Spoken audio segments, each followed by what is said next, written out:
Bonjour et bienvenue dans ces 5 minutes d'information.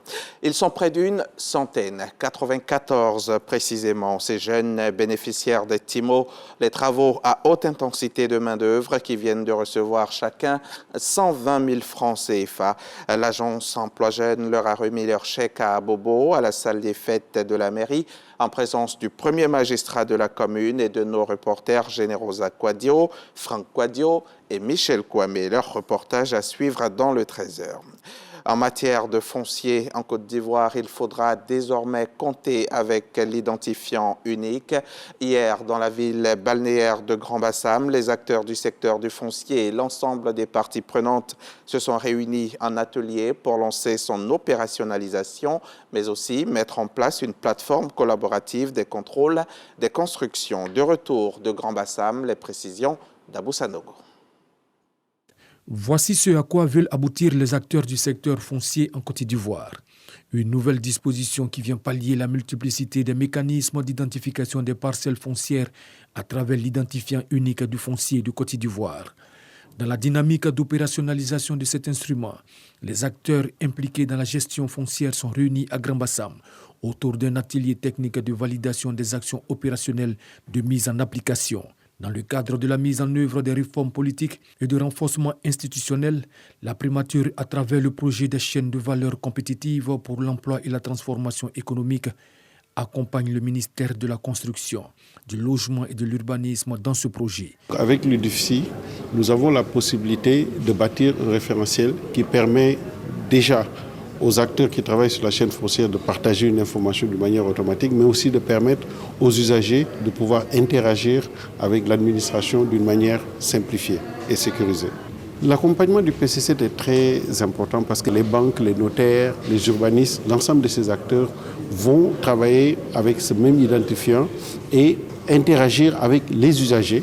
Cette innovation vient faciliter la gestion des activités liées au domaine du foncier en Côte d'Ivoire. Et ça nous facilitera la tâche en tant qu'ingénieur topographe de pouvoir intervenir sur des chantiers, sur des travaux, surtout dans le domaine rural.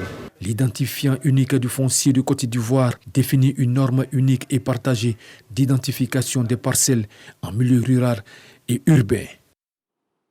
Le renouvellement des instances de la Chambre de commerce et d'industrie de Côte d'Ivoire, c'est pour bientôt. La commission de contrôle chargée des élections est connue. Elle va s'employer à établir la liste électorale, à superviser l'élection des membres du président, des membres de cette Chambre, l'élection du président et l'élection du vice-président de la Chambre. Frédéric Oulaye était au lancement du processus électoral. Son compte-rendu à suivre dans le 13h. Ils sont de plus en plus nombreux à quitter le Soudan ou à envisager de le faire. Les évacuations de ressortissants étrangers ont débuté hier samedi 22 avril alors que les combats se poursuivent. Une fois encore, ni l'armée ni les FSR n'ont respecté leurs promesses de cesser le feu. La journée a été marquée par de nouvelles explosions et échanges de tirs à Khartoum, la capitale. Le bilan encore très provisoire établi par l'OMS est de 413 morts et plus de 3500 blessés.